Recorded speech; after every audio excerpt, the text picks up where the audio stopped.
Hi guys, today we're going to look at how to troubleshoot sensor pairing issues with this TPMS gadget. For those of you who don't know, TPMS, tire pressure monitoring gadget, allows you to monitor the pressure of your car tires in real time, and it will alert you if the tire pressures go either too high or too low. It'll also alert you if the tire temperatures go too high. This is particularly useful if you are driving and one of your car tires experiences a puncture while you're driving and you don't notice it. The TPMS will sound an alarm so you know which tire is punctured and you can replace it. So this particular unit has a problem with sensor pairing, and so we're going to look at the unit and we're going to try and fix it. So when you open the box, the first thing you see is a user manual. Unfortunately, this user manual is very basic, and the English used in the user manual is not great. So it doesn't do a good job in teaching you how to pair the sensor properly. Apart from that, you get a packet of a wrench and four security nuts that you can use to secure the sensor to the valve stem. You have four sensors, one for each tire: rear left, rear right, front left, and front right. Unfortunately, they don't have a sensor for the spare tire. It would have been good if they had that, but they don't. They have a micro USB charging cable and a reader unit that you can place on the dashboard of your car. Now, so for this, let's take the reader unit out. Now, the reader unit has a LCD display on the front. It has three buttons on the top. The first button is a power button and a left button. The second one is a M button or a menu button. And the third one is a right button. At the side, there is a micro USB port that you can use also for charging. You don't actually need to use it because the unit comes with a built-in solar panel.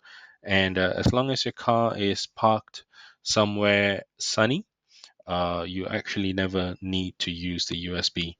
You only need to use it if you've parked your car somewhere underground or in a covered parking lot and the battery runs out. You can connect a USB to charge it. So typically, what happens is when you turn on the sensor, you need to hold down the power button for a couple of seconds. All right, and then the unit powers on. When the unit powers on, you see the display of a car in the middle, and these four white numbers, these are the tire pressures. These four green numbers, these are the temperatures. And over here is the unit for the pressure. We've set it to bar currently. We can actually change it to PSI. And here's the unit for the temperature. We've set it to Celsius currently. If you want, you can change it to Fahrenheit. And in this top corner, there is the battery level indicator, so how much power is left. Um, so if the sensor and the reader is working correctly, after a few seconds of powering it on, you should be able to see the tire pressure values.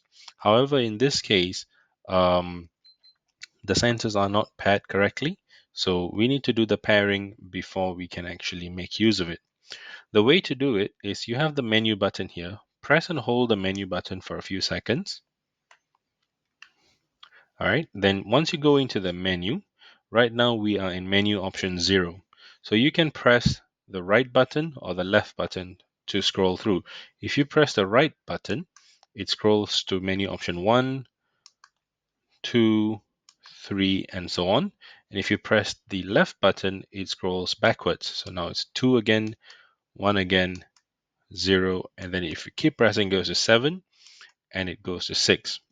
Now we can go through all of the menus. The first menu, menu 0, this is unit, so it's UNIT of pressure. We can change this to PSI. In order to change it, just press the menu button once and the bar starts to blink, and you can press either the left or the right button. So I'm going to go with the left button and it changes to PSI. And then you press menu once more. And then going to the next menu option with the right button, you go to menu option number 1. You can change the temperature unit. Currently, it's set to Celsius. I'm not sure if you can see it. Oh, there it is. It's set to Celsius. I prefer it in Celsius, so I'm going to leave it as it is. If you want to change it, you just need to press the menu button and you can scroll through. So I'm going to leave it on Celsius for now because I prefer using Celsius. Going to menu option number 2, this is pH. This is pressure high. So if the tire pressure exceeds 46 psi, the unit will start to beep an alarm. You can change that value by pressing menu button again, and then you can press left or right to increase or decrease. So I'm going to decrease the pressure. Let's say I typically keep my tires pumped to 35 psi, so I would like it to give me an alarm if it goes more than 41 psi. So I set it to 41, and then I go to the next menu. This is menu option number 3, pressure low. So at the moment, if the pressure goes below 26 psi, the unit will beep an alarm at me.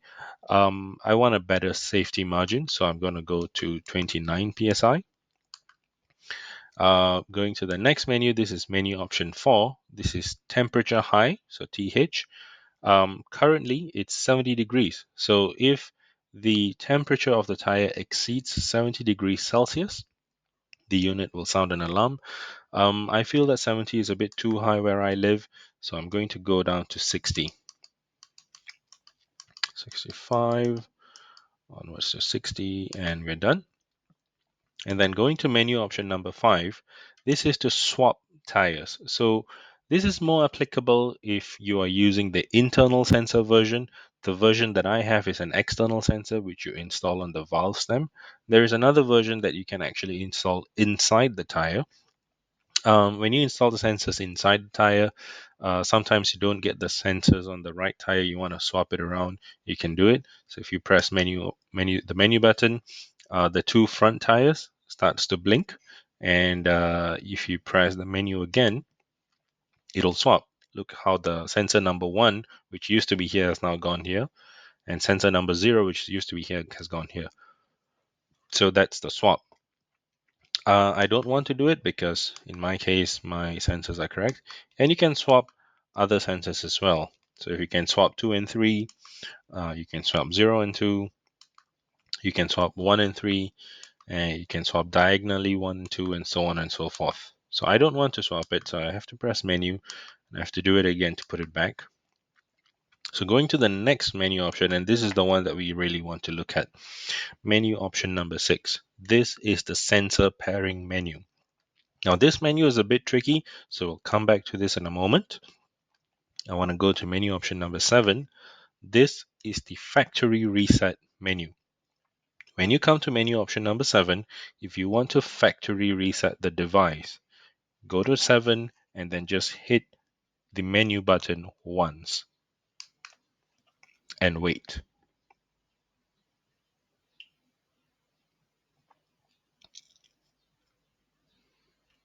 There. So that's the factory reset of the device. You see the temperature has gone, the pressure has gone back to bar, and the entire unit has been reset. So now that we've reset the device, we can go back to the menu. All right, I'm just going to change the bar back to PSI because I prefer PSI. Hit menu again. And then I'm going to use the left button to go to menu option number 6. Now this is the sensor pairing menu. Here, this is where we actually need to pair each sensor to the reader device. This is the ID number of the sensor. Sensor 0 is the left front, or the front left, which is this one. Then if I go to the next one, oops, sorry, I hit menu, and then the sensor ID starts to blink. Go to the next one. Sensor 1 is the front right, which is this one. Sensor 2 is the rear left, which is this one. And sensor 3 is the rear right, which is this one. And we can actually verify this by opening up the sensors and looking at the number that's printed inside. To do that, we need to get our wrench inside this packet. So I'm going to do that really quick.